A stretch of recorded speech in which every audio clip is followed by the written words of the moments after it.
this video, we will learn how to reset a password on Bulbul CRM. Let's suppose you don't remember your old password, so just click on forgot password, enter your email in the press on reset password. You will receive an email to reset your password. Click on choose a new password and you will get a new page to choose a password.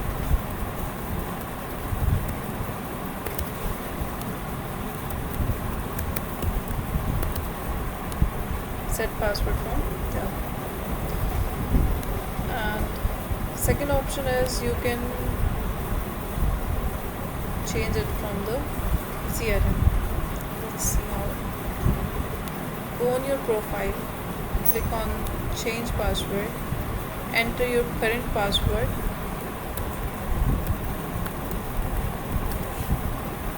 enter new password you want to select, and then you can click on update.